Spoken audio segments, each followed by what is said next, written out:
साथियों, देश के किसानों के कल्याण की दिशा में, कृषि सुधारों की दिशा में ऐतिहासिक कृषि सुधार विधेयक पारित किए गए हैं। इतना बड़ा फैसला हो गया, राज्यों के कृषि मंत्रियों ने कब इस पर अपनी राय दी, सार्वजनिक जानकारी कम है। क्या किसानों के संगठनों से इस बारे में पूछा गया, सार्वजनिक जानकारी कम है। अब नया कानून समझिए, मंडी के सामने, सरकारी मंडी के सामने प्राइवेट सेक्टर की मंडी खुलेगी। एक में टैक्स लगेगा, एक में नहीं लगेगा। पहला सवाल तो यही है कि इसमें टैक्स क्यों नहीं लगेगा। जाहिर है जिसमें टैक्स होगा वो मंडी धीरे धीरे खत्म हो जाएगी। क्या प्राइवेट मंडियों में टैक्स इसलिए नहीं होगा ताकि एपीएमसी यानी सरकार की थोक मंडियां अपने आप खत्म हो जाएं? ये मेरा सवाल है। साथियों, नीतीश जी भी इस कार्यक्रम में मौजूद है। वो भली भांति समझते हैं कि एपीएमसी एक्ट से किसानों का क्या क्या नुकसान होता रहा है। यही वजह है नीतीश जी ने बिहार में इस कानून को हटा दिया था। जो काम कभी बिहार ने करके दिखाया था, आज देश उस रास्ते पर चल पड़ा है।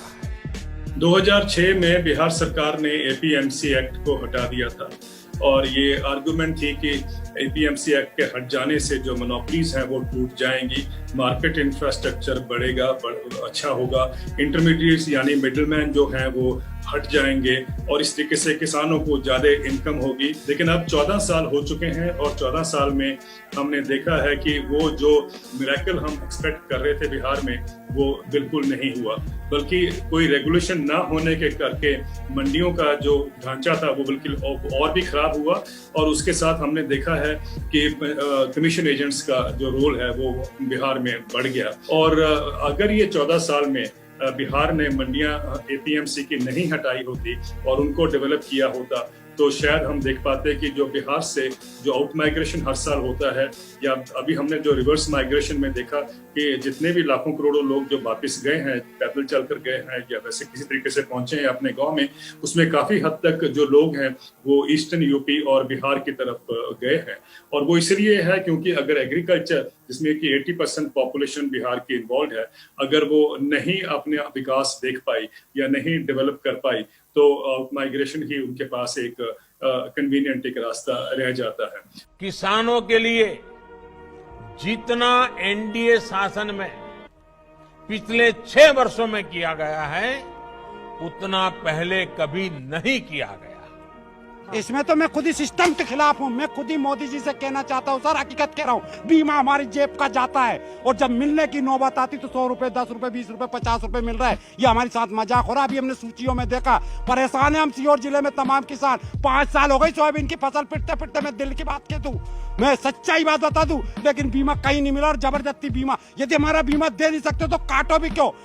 सरकार के आंकड़े हैं 2009 से 2013 के बीच किसानों के लिए जो न्यूनतम समर्थन मूल्य है उसमें सालाना वृद्धि 19.3% की हुई और 2014 से 17 के बीच में सालाना वृद्धि 3.6% हुई है।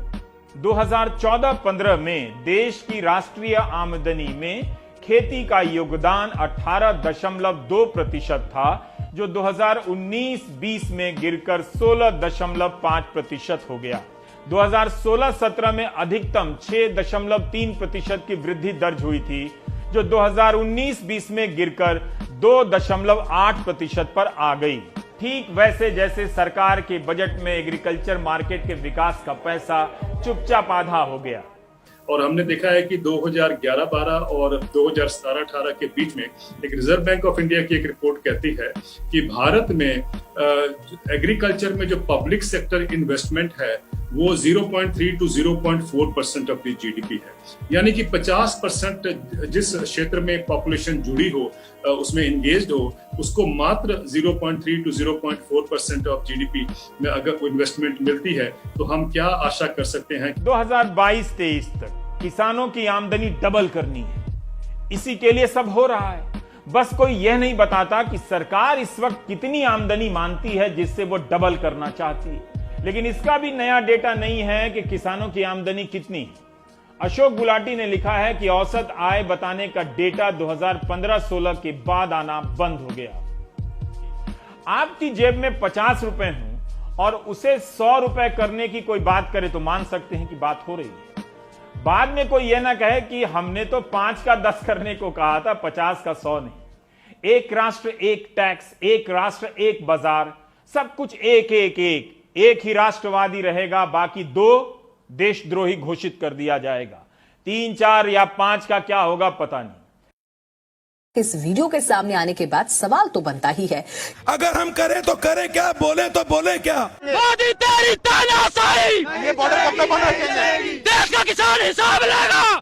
आप जो मेरी आलोचना करते हैं वो मेरे लिए बहुत बड़ा खजाना है, वो मेरे लिए गोल्ड माइन है।